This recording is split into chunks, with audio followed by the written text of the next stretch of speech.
வணக்கம். இன்னைக்கு நம்ம பார்க்க போறது பிக் பாஸ் சீசன் 4ல வந்து இருக்கிற ஒரு முக்கியமான கண்டெஸ்டன்ட் ஆரி அர்ஜுனன். இவர பத்தி நெறைய வீடியோஸ், அவங்களோட பர்சனல் லைஃப், அவங்களோட கேரியர், அவரோட கேரக்டர், அவரோட சோஷியல் சர்வீஸ்ன்னு நெறைய வீடியோஸ் இருக்கும்.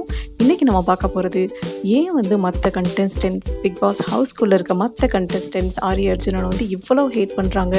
ஏன் அவர ஒவ்வொரு தடவையும் வந்து நாமினேட் பண்ணி எவிக்ஷனுக்கு அனுப்பிச்சுட்டே இருக்காங்கன்றத இன்னைக்கு நம்ம பார்க்க போறோம். ஆரி ஸோ ஃபார் இந்த கேமை ரொம்ப நேர்மையாகவும் சிறப்பாகவும் அவரால் முடிஞ்ச அளவுக்கு நடுநிலையோடு விளாண்டுட்ருக்காரு. ஆனால் மற்ற கண்டெஸ்டன்ட்ஸ் பார்த்திங்கன்னா அவங்க எல்லாரோட மென்டாலிட்டியுமே கொஞ்சம் ஒத்து போகுது, எக்ஸப்ட் ஆரியோடது மட்டும். அதனால தான் அவங்களுக்கு வந்து அவர் என்ன பண்ணாலுமே அது தப்பாகவே தெரியுது. மக்களுக்கு வந்து ஆரியை பற்றி சரியாக தெரியலன்னு அவங்க நினைக்கிறாங்க. ஒவ்வொரு தடவை நம்ம நாமினேட் பண்ணாலுமே திரும்ப திரும்ப அவர் உள்ளே வந்துடுறாரு. ஒருவேளை வந்து விஜய் டிவி வந்து அவரை சரியாக இன்னும் அவரோட உண்மையான கேரக்டரை வந்து மக்கள்கிட்ட காமிக்க மாட்டேங்கிறாங்களோ அப்படின்னு அவங்க நினைக்கிறாங்க. இது வந்து காமனாக வந்து ஒரு குரூப் மென்டாலிட்டி தான்.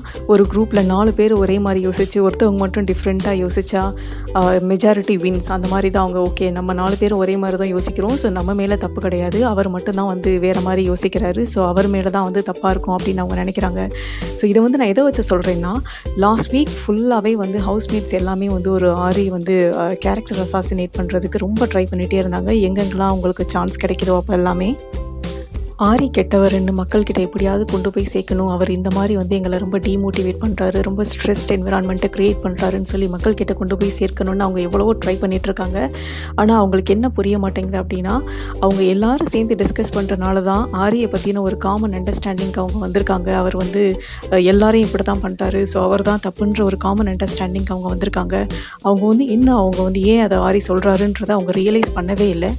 சரி, இப்போ உண்மையிலேயே ஆரி அப்படி பண்ணுறாரா? உண்மையிலேயே ஆரி வந்து எல்லாரையும் டார்கெட் பண்ணி டிமோட்டிவேட் பண்ணுறாரா அப்படின்னு பார்த்தா, அவர் வந்து பண்ணுற நோக்கமே வேறையாக இருக்குது. ஏன்னா அவர் வந்து ஒவ்வொருத்தவங்களுக்கும் டிப்ஸ் கொடுக்குறதுல இண்டிவிஜுவலாக கொடுக்குறாரு. நீ இப்படி பண்ணால் நல்லாயிருக்கும், நீ இப்படி பண்ணால் நல்லாயிருக்கும், நீ இன்னும் வந்து நல்லா ஓப்பனாக விளையாடணும் அப்படின்னு இண்டிவிஜுவலாக கொடுக்குறாரு.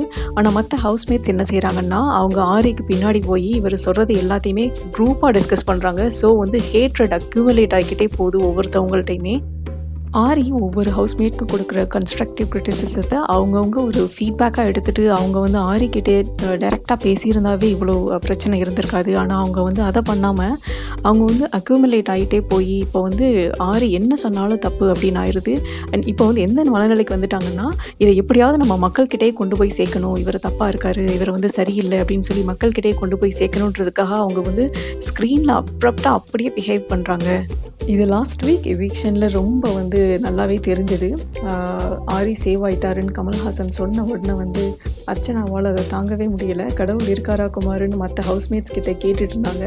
மற்ற ஹவுஸ்மேட்ஸும் எப்போ ஆரி எவிக்ட் ஆவார், மக்களுக்கு எப்போ அவங்களோடது வழி போய் சேரும் அப்படின்ற மாதிரியே அவங்க பண்ணிட்டு இருந்தாங்க. இது வந்து எல்லா இடங்கள்லையும் நடக்கிறது தான். நேர்மையானவங்க வந்து எப்போவுமே நேர்மையாகவே இருக்கணும். இப்போது மற்றவங்க இடத்துல இருந்து பார்த்தா அவங்க வந்து இப்போ ஆரிக்கு ஏதாவது ஒரு ஃபீட்பேக் கொடுத்தா அதை ஆரி வந்து கண்டிப்பாக அப்போஸ் பண்ண மாட்டார். அவர் வந்து அதை நல்ல விதத்தில் எடுத்துக்கிறாரு. சரி நான் திருத்திக்கிறேன் அப்படின்னு எடுத்துக்கிறாரு. அதுதான் ஆரிக்கிட்ட இருக்க ஒரு பாசிட்டிவ் நினைக்கிறேன். ஸோ இப்போ வந்து சப்போஸ் அவர் எல்லாத்துக்கும் ஒரு சஜஷன் கொடுத்துட்டு மற்றவங்க சஜஷன் கொடுக்கும்போது அவர் அதை எடுத்துக்கலை அப்படின்னா நம்ம அவர் மேலே ஒரு குற்றம் சொல்லலாம். என்ன அவர் வந்து மற்றவங்களுக்கு மட்டும்தான் சொல்கிறாரு, அவர் எதுவும் செய்ய மாட்டேங்கிறாருன்னு. ஆனால் அவர் அப்படி கிடையவே கிடையாது. அது நம்மளுக்கு நல்லாவே தெரியுது அவரோட விளையாடுற விதத்துல இருந்தே. ஆனால் வர்ற வாரங்களில் ஆரியால் இதே மாதிரி கண்டினியூ பண்ண முடியுமாங்கிறது தான் ஒரு பெரிய கொஸ்டின் மார்க். ஏன்னா சோஃபார் அவர் தனியாகவே இருந்து எல்லாத்தையுமே சமாளிச்சிட்டாரு. பட் வர வாரங்களில் டாஸ்க்லாம் ரொம்ப கஷ்டமாக இருக்கும். டீமாக விளையாடணும், இண்டிவிஜுவலாக விளையாடணும். ஆனால் அவர் இதே மாதிரி நேர்மையாக ஒரு தனித்துவத்தோடு விளையாண்டு வந்தாருன்னா அவரால் நிச்சயமாக வந்து நிறைய ஃபேன்ஸை வந்து அட்ராக்ட் பண்ண முடியும். அவருக்கு வந்து ஒரு பெரிய ஃபேன் பேஸே உருவாயிருச்சு, அதை மட்டும் கண்டிப்பாக சொல்லலாம்.